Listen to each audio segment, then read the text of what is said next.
Welcome to Capital Acts and Creative Discussions, Episode 4, featuring Ken Avis, an archival interview with Charlie Byrd, with your host, Stephen Moore. That's me. Oh, welcome. I'm so happy to introduce our guest, Ken Avis. That's me. Tell us about yourself. Yeah. So for me, I'm from the north of England. I lived in a coal mining town just between Liverpool and Manchester. Old, and that Liverpool is the connection because, of course, when I was born and growing up, the Beatles were everything. And so Me too. that's what got me into music. For most of us. Yeah, you wanted to be a Beatle. And so by the time I was 10, I was asking for a guitar as a Christmas gift and took it from there, really. I had lessons with a big band jazz player, and every Saturday morning for about 2 or 3 years. But and I should have stayed much longer, but I decided, no, I want to do the rock and roll. I want to be a Beatle. And so at that stage, that's when I started to arm bands and play in bands and tour around the UK. And I created a music agency when I was 16. I mean, booking bands, booking venues, and it all took off. I've been doing music ever since. That is so like so many people, including myself, that we know. You saw the Beatles and said, that's what I want to do. Yeah, it's crazy. You go to people's houses, musicians in the DC area, and you see all the posters up around the walls and the albums, and it's all Beatles and the Police and all these British bands. And That's exactly right. you had a big Because it was new music. Yeah. It was new structure. It was new sounds. Did you ever see the Beatles? No, I didn't. They played a town. I moved to the town of Blackpool, which was a holiday resort, and they played the ABC Theatre in Blackpool. People in the know talk about it. Jimi Hendrix played there as well, but most of us never saw him, unfortunately. I think there's many of us. When we saw the Beatles, it really changed our lives. This is what we wanted to do. It was new sounds. It was a new attitude. Yeah. It was youth taking over, and we were youth. Yeah. For us in the north of England, it was even more than that. It was a social movement. So the music was great. The style was great. But at that time, if you had an accent like mine or like the Beatles, there's absolutely no way that you would ever get a decent job on the TV or in the radio because everything was very BBC. It was very London. It was very Oxford and Cambridge. And so for us, That was, we call that stuffy. posh. Yes. Yeah. So who do they think they are? That was the beginning. And you would watch a movie like Hard Day's Night and see these cheeky chaps from Liverpool running circles around the establishment. And for us, that's what it was all about up there as well. Right. And also the Beatles had a bond. These four guys that were like brothers, but they were best friends. And a lot of us, I think, is young boys. That's what we wanted. We wanted girls, but we wanted to know how to have friends and be, on a team. You know what I mean? So Yeah. the Beatles showed us how to do that. Yeah. So your first guitar? Oh, my first guitar was an acoustic steel string guitar. It was such a bad guitar that when I went for my first lesson, the whole lesson was taken up by the guy getting his toolbox out, shaving things down, making it playable, making it vaguely playable. And I think I played on that for about 2 or 3 years. And then I was working in a holiday town. I was working on the fairgrounds and things like that to make enough money to buy a guitar, and picked up a Yamaha acoustic guitar, which was very nice. And then I picked up a guitar. I'm going to demonstrate. I'm going to show you my guitar right now. All right. So this was the guitar that I didn't get. This is a 1962. Oh. A 1962 Guild synchromatic guitar. Oh, that is nice. And this guitar, when I went into the store in Blackpool, I said, I'm looking for an electric guitar. I was about 16 at the time. And they said, how much money do you have? I said, I've got like $100. That's £100. That's all I've got. And he said, best thing you can buy in the shop is this of Guild. What year again? 1962. Uh-huh. And I went, the last thing in the world I want is a guitar like this. This is not at all cool. I want something like a Fender Strat. And he goes, sorry to tell you, you can't afford it. Right. And so I said, yeah, I don't think I'm interested. I walked away, and I'm walking around town thinking, should I buy that guitar? Should I not buy the guitar?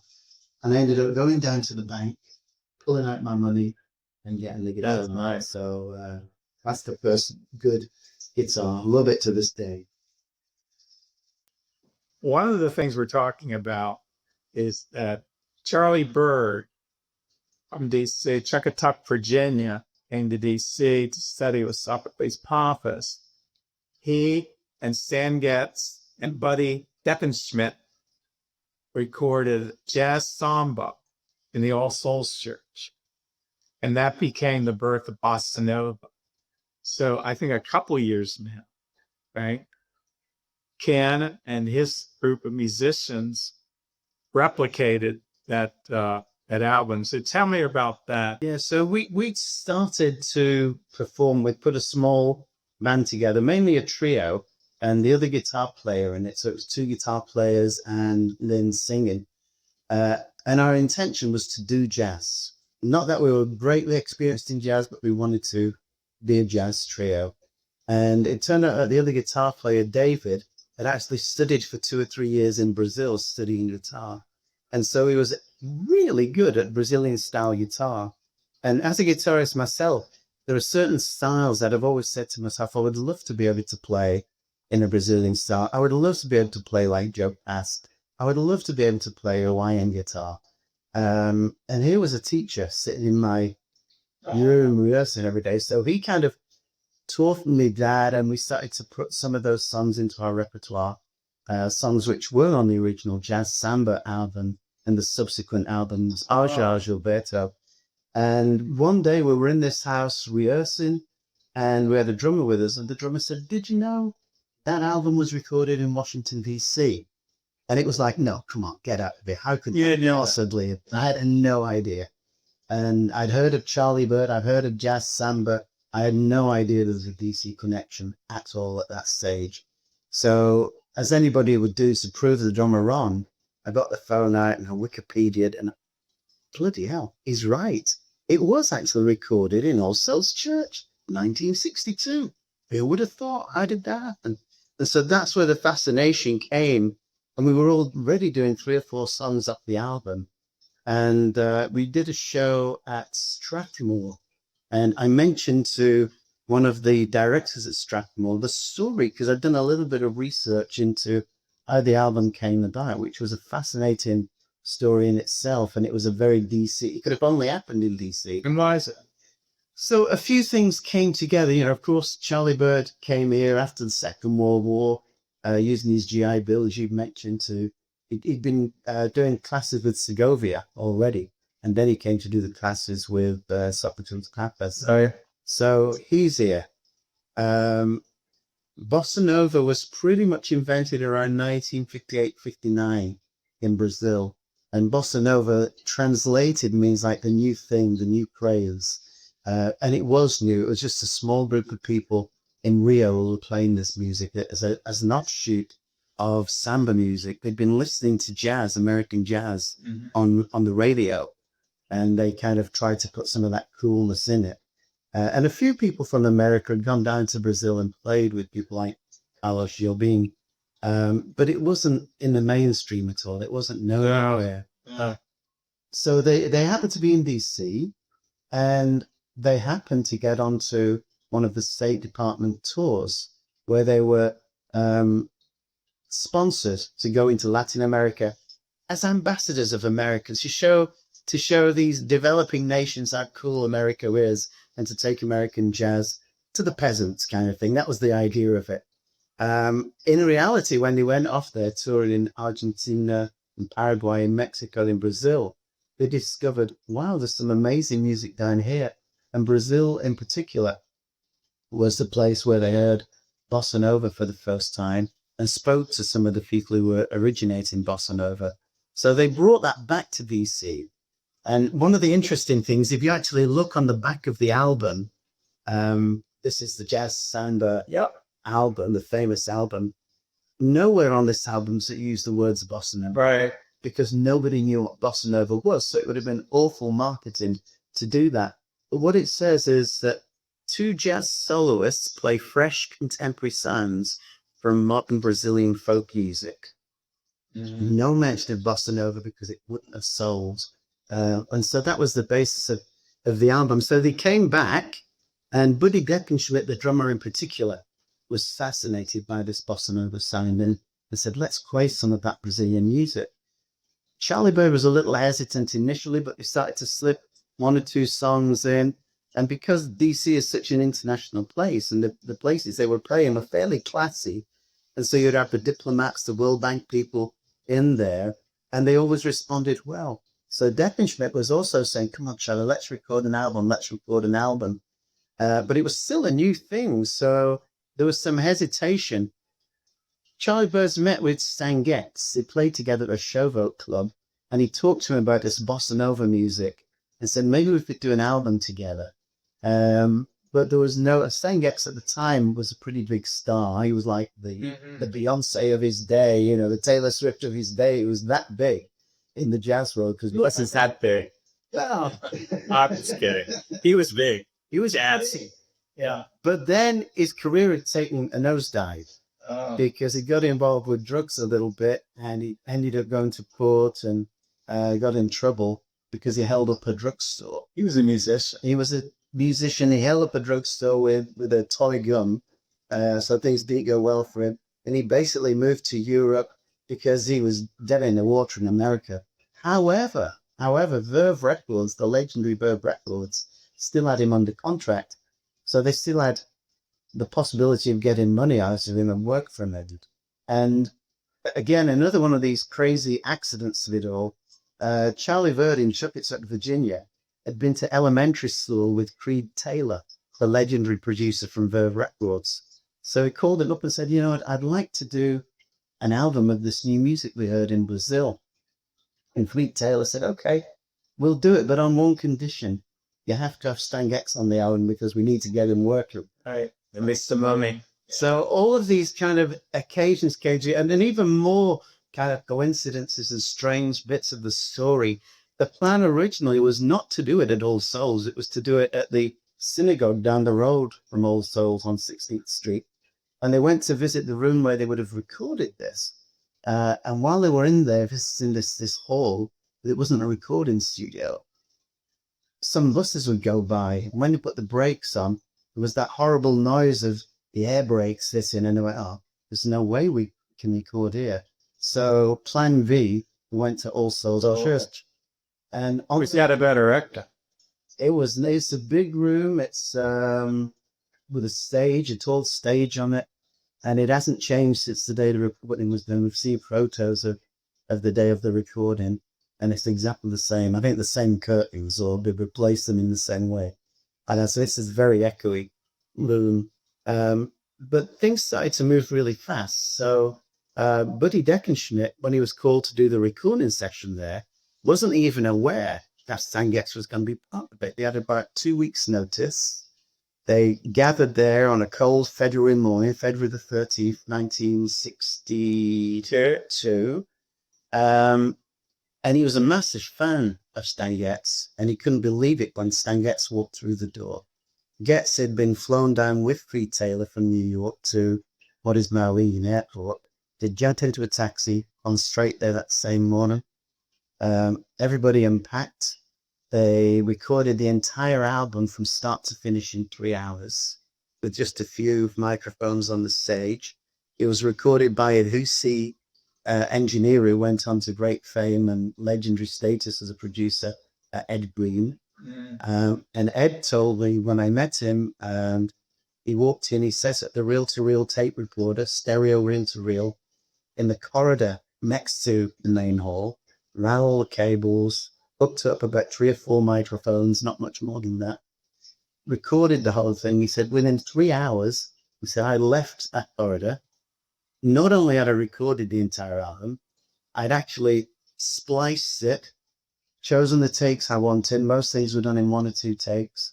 I'd chosen the song order that I wanted on the album, and I had the whole thing completed and handed it over there and then to Creed. My question, was it more like a session where they just did it 1, 2, 3, or was it more like a concert where they're just moving through it? Completely a session, and there was a lot of experiments in it.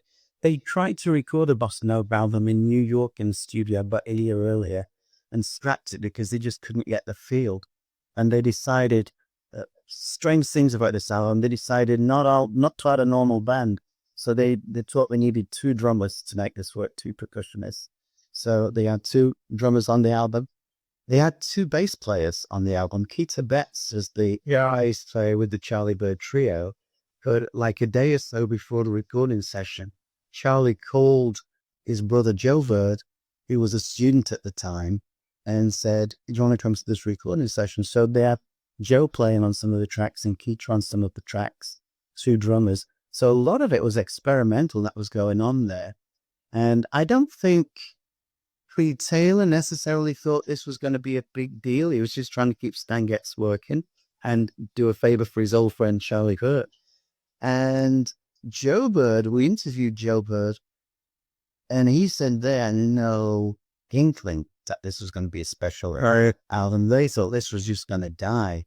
And he said, thanks to another part of the DC story, why it could have only happened in DC, thanks to the patronage of Felix Grant, a legendary DJ, who was on WNAR radio with a program called The Album Sound.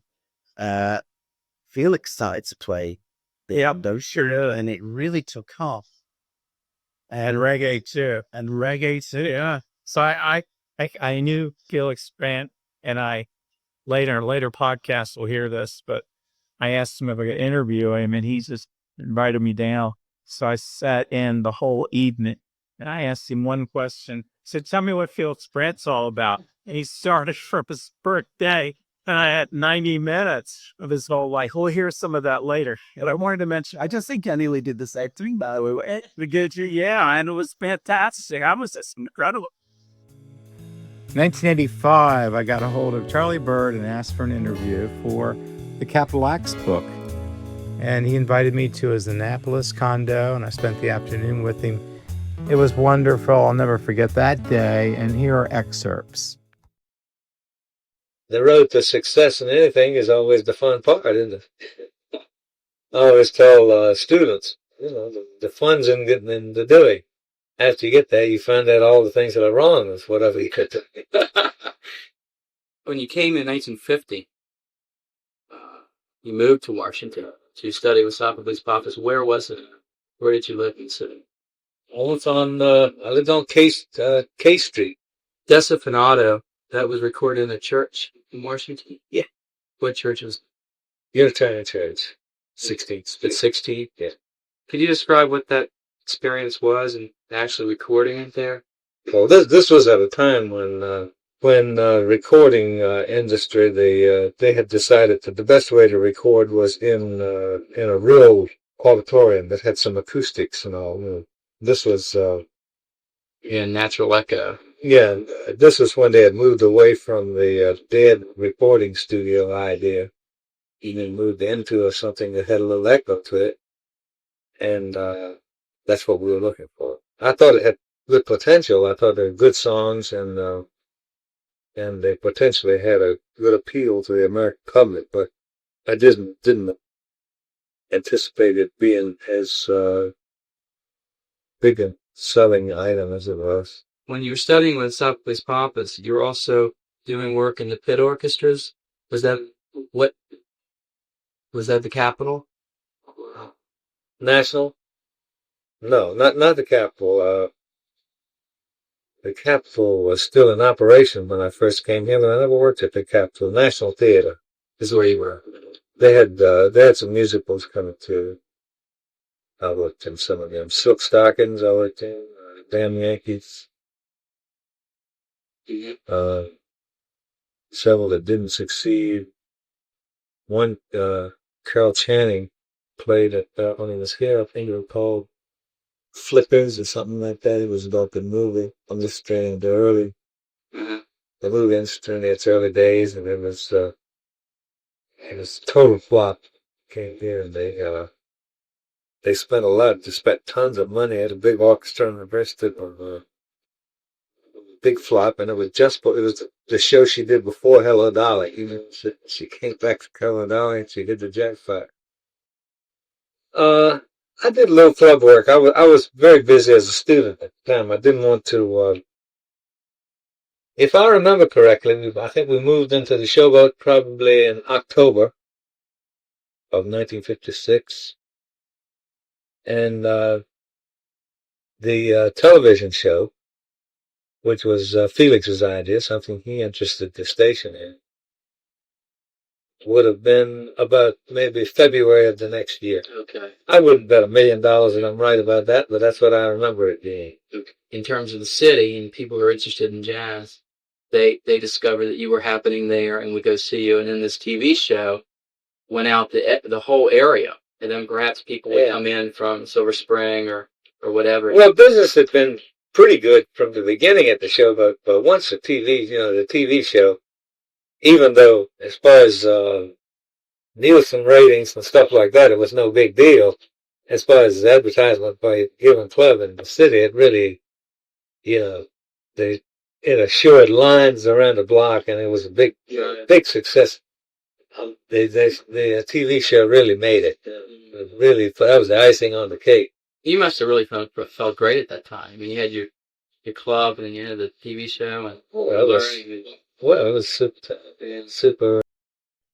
Okay, so you are partner and married to Lynn Veronneau. Let's say it again. Veronneau. I got in trouble from her family back in Quebec because they say he's still not saying it right. If you've been married 30 years, we still got saying it. Well, for the family, I know how to say it. I just said it. You couldn't hear me because he was saying it. Something more like Hechonom. How did you, and that's their group. That's the name of their group. How did you meet her? And it's a romantic story. So we were both living in Switzerland at the time, in Geneva. We were both in different bands. She's in the front band. She was singing opera on the side. I was in a blues band full of American musicians, strangely enough. And somebody called me one morning, and they called Lynn at the same time, and said, "Are you available to play this festival? It's going to be up in the French Alps, middle of summer." And in both of our cases, when we compared notes afterwards, we both replied, "Yeah, we're available to do it. We can do that. We've got to check with our band first." And the guy said, "I don't want your band because they're unreliable drunks." And this guy actually put us together to perform as a duo on this beautiful festival stage with reverb bouncing back off the mountains. yeah, but pictures. Happened now. I wish I did. But after we'd done that and I got to know her a little bit and enjoyed playing with her, I gave her a cassette of Joe Pass and Ella Fitzgerald, possibly my favorite album of all time. Table of Ease, and just guitar and voice, no drums, no bass, none of that stuff going on. And I said, maybe we could do something like this. Not that we can play guitar like Joe Pass or sing like Ella, but that was the basis of where we're at forward. They're trying to do just guitar and vocal work. There's an audience of about 50. It was an afternoon tea, and they were possibly one of the most educated listening audiences I've ever played for. It was completely unexpected that we had such a good time, but they gave us so much back in their reactions and in their engagement and in their smiles that we had the chills doing it. We were talking about afterwards saying, unexpectedly, what was just a simple gig turned out to be one of the best moments ever on stage. And you just don't know when they're going to come. You can't deny. We'll try to find the rising sea.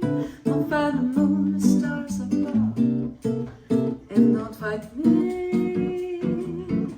While the middle loneliness goes, whenever two can dream a dream together.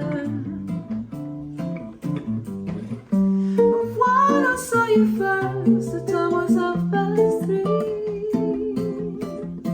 And when you heard in mine, it was eternity.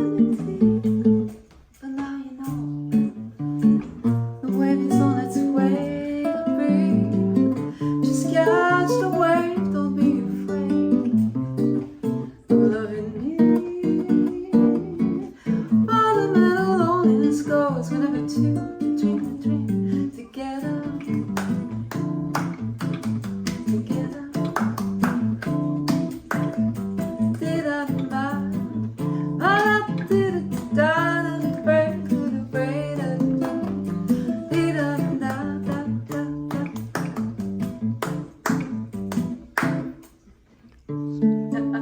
Lovely. Thank you so much. I'm going to ask this gentleman from England one of his favorite performance that moved him. You can't forget about it. It was just the best of the best. What say you? The most moving thing, Tucum Faxi at Blues Alley. Really? A simple guitar and vocals, beautiful players, beautiful energy, just kindness and joy. Creative Cauldron has now evolved into a whole new theater. Tell us about that. Yeah, and my involvement with the Cauldron started around the time of the Jazz Samba album. So we were kind of picking up a lot of traction, getting a lot of gigs, and we played at the Cauldron, and they actually asked us, would we curate a music? Because the Cauldron is a theatre. It's a teaching theatre, a kids' theatre. They do original works there, and it's a beautiful place, an incredible team, small, tiny team who run it. And they said, we really don't know about music. You know the musicians in town. So we've been curating 2 festivals a year there now for 12 years. Each festival is a month long. And our aim in that is to make it the highest quality, most diverse music we can find. So there's jazz, there's blues, there's bluegrass, there's all kinds of styles of music that we put on there. And we're selling out most of the shows there. It seats 120 people in the new space that they've moved to. And it's a purpose-built theatre, so it's beautiful. But in a way, it's one of those things which came out of our Jazz Samba album and the prior album that we've done as well. And we started to tour with that as well. So we toured the UK a couple of times. And, you know, we're pretty much on the road a lot of the times. So this year, for the first time, we weren't physically at the Cauldron when we did the festival. We had to do it remotely because we were on tour in Canada. But it's become something that we're immensely proud of. I mean, there's so many great musicians, local musicians mainly, but then we get people like the Kennedys to come in, and that's become a standard now every year. Because as you say, they bring a good crowd. You've got to sell tickets, and they do that. They put on a great show. But there's such a joy to hang out with as well. So we were on tour in Florida last February at the same time as them, and we're hanging out in beach parties and playing music on the beach till late at night in the dark and having a lot of fun together. So they'll be back again. Our next festival is going to be January 2026. I'm starting to pull together the lists at the moment, and people like the Kennedys are on there, Little Red and the Renegades doing the Cajun music. Dave Chaplin is going to be there with Anthony P. Road. All kinds of things that we're trying to pull together. We're trying to make it a little bit different every year. We try to take a risk on 1 or 2 people a year. We're not sure they'll sell the tickets, but we really work with them to do that. And it's something that just gives us a lot of joy and pleasure. We're trying to do what we can to support the local musicians who are really trying to make a career out of music at this time. There's a lot of people playing, and it's great that there's a lot of people playing, but the reality of it is, to play a venue like that with $30 tickets, you've got to be able to bring in 120 people. And that means you're probably working at it a lot to make it happen. Well, we're going to end this podcast because Ken said needs a break. I'm losing it. He's losing it. We've only been talking for about 4 hours. So let me give you your hand. It is so much fun having you with capital X creative discussions. And hopefully the COCD, hopefully we can do this again in 6 months with Lynn. Yeah. And you'll sing some songs with us. Two of us. Yeah, as they say in France. Tout à fait. En bas Thanks. Thank you, Steve. And now it's Plugs and Plays. We're plugging the After Dark Fund, a nonprofit organization based in the D.C., Maryland, Virginia area that supports local musicians who are going through difficult times. The group also promotes concerts and benefit events where the proceeds or profits that would normally go to promoters are redirected to the musicians. These events are always cool. Please support the After Dark Fund. My latest book, Capital Acts, Washington, D.C. Performing Arts, is available on Amazon and every other place that sells books. I hope you like it.